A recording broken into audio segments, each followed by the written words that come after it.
Halo pemirsa, dimanapun Anda berada, semoga hari kalian baik-baik saja ya.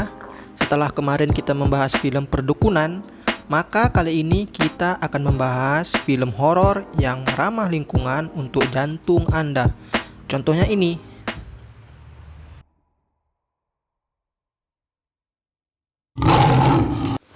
Film tersebut adalah Ghostbusters Afterlife. Oke, langsung saja, tanpa menunggu lama-lama, mari kita bahas film ini secara singkat, padat, dan cepat. Let's check it.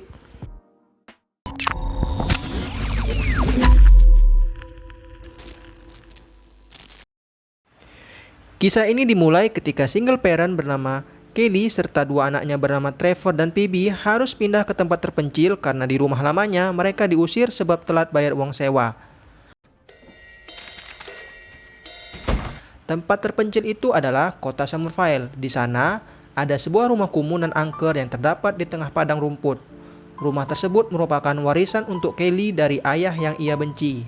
Di sana, mereka mencoba memulai kehidupan baru dari awal.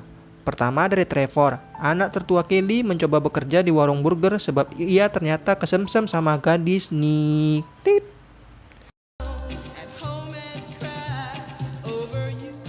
Selanjutnya, Phoebe, anak kedua Kelly yang nolepnya ngalah-ngalahin saya, akhirnya mendapat teman di sekolah baru. I'm Phoebe. Oh, cool.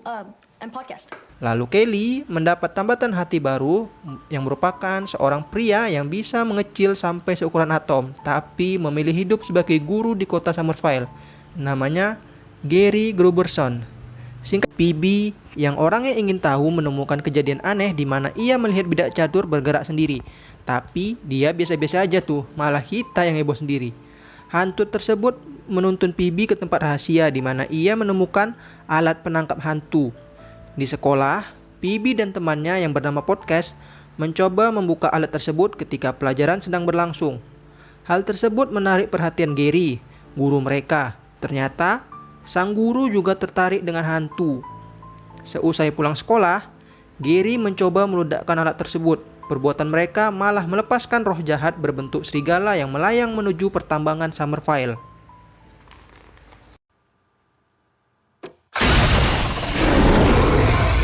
Gary pun mengantar pulang dua bocil ke rumah. Di rumah Phoebe, Gary bertemu lagi dengan Kelly.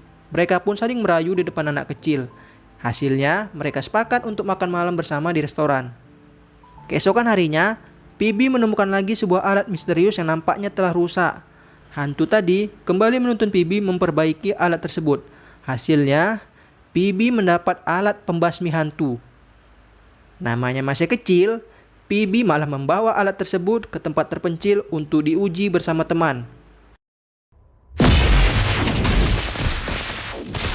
Phoebe terkejut mengetahui alat tersebut bisa menghancurkan benda dalam sekejap. Lalu tiba-tiba, mereka mendengar teriakan misterius. Phoebe dan Podcast menelusuri asal suara itu. Mereka mendapati suara tersebut berasal dari hantu yang sedang mengunyah logam.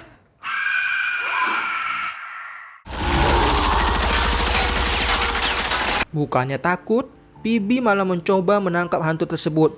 Namun karena mereka masih noob, hantu tersebut berhasil kabur. Di lain tempat, Trevor berhasil memperbaiki mobil dinas yang dulu biasa dipakai sang kakek untuk membasmi hantu.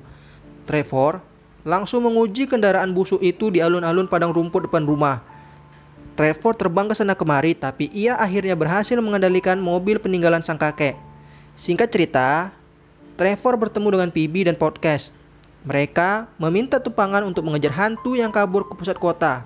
Trevor awalnya nggak percaya, sampai melihat sendiri ada hantu yang segedang mengunyah pompa air. Phoebe mencoba menangkap lagi hantu itu. Tapi akibatnya mereka malah menghancurkan separuh kota. Walau susah payah, pada akhirnya mereka berhasil menangkap hantu tersebut. Ketiga bocil tanggung itu akhirnya tertangkap polisi karena ulah mereka. Sang ibu bersama Gary datang ke penjara. Kelly berhasil menjamin kepada polisi kalau anaknya bisa bebas. Tapi untuk alat yang menghancurkan separuh kota, tentu tidak. Alat tersebut disita. Phoebe jadi emosi, apalagi setelah mendengar seorang polisi wanita mengejek kakek mereka. Phoebe langsung menodongkan alat tersebut ke arah polisi itu. Kelly mencegah hal yang lebih buruk terjadi. Ia dengan tegas merebut alat tersebut lalu mengembalikan kepada polisi. Pulanglah mereka dengan selamat. Cekcok mulut kembali terjadi di rumah. Phoebe marah kalau ibunya tak pernah cerita kalau kakeknya adalah Egon Spengler, legenda pembasmi hantu. Ibunya menjawab ia tidak mau karena itu mengingatkannya betapa tidak berarti dirinya untuk sang ayah. Lalu keesokan harinya, bocil-bocil itu kumpul di warung burger. Laki gadis pujaan Trevor juga ikut nimbrung di dalam pembicaraan. Lewat analisis Phoebe serta peta kota Summerville milik mendiang kakek, mereka berhasil menemukan tempat aneh di dasar pertambangan Summerville. Tempat tersebut memiliki banyak pahatan tentang penyembahan dewa serta rentang waktu di mana tahun dewa itu akan bangkit. Ada juga sebuah makam yang jenazahnya masih utuh.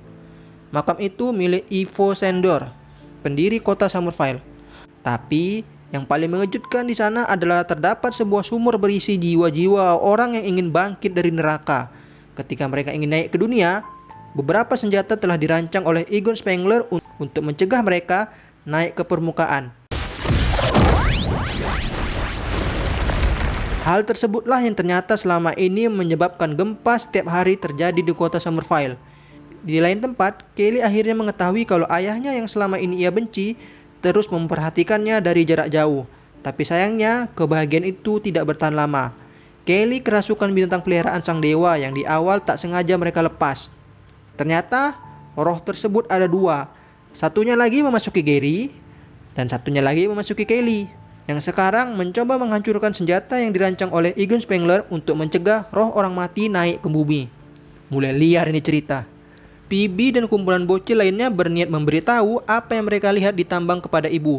Sayangnya si ibu telah kerasukan anjing. Singkat cerita, Gary Goberson berhasil menghancurkan senjata yang mencegah roh orang mati naik ke permukaan. Sang ibu juga ikutan kabur menemui Gary di tambang. Roh-roh yang lepas membuat kota Summerville dilanda kepanikan.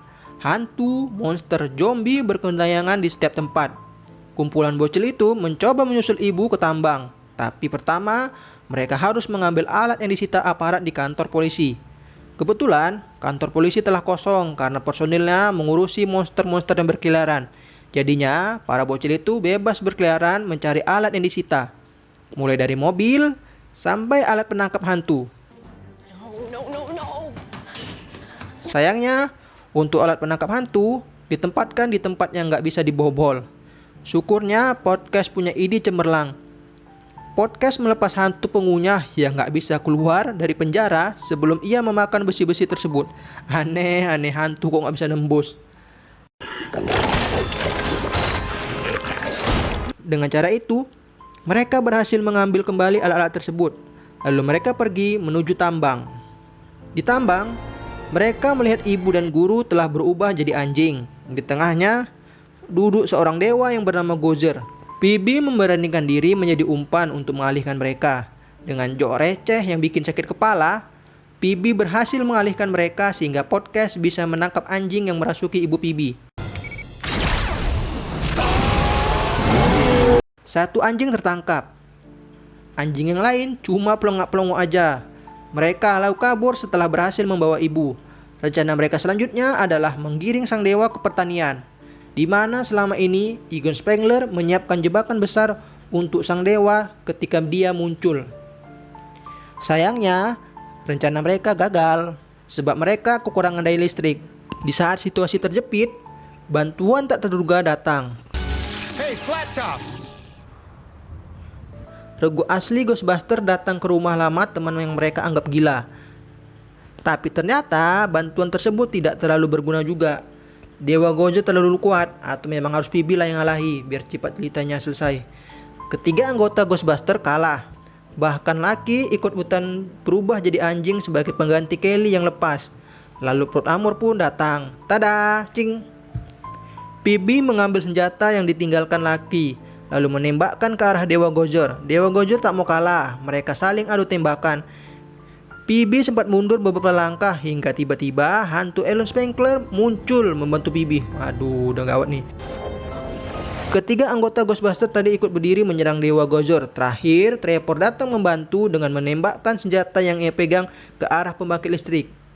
Alhasil, semua jebakan yang dipasang berhasil menyala, menjebak Dewa Gozor dan semua roh jahat ke dalam alat tersebut. Oke lah, bukan plot armor.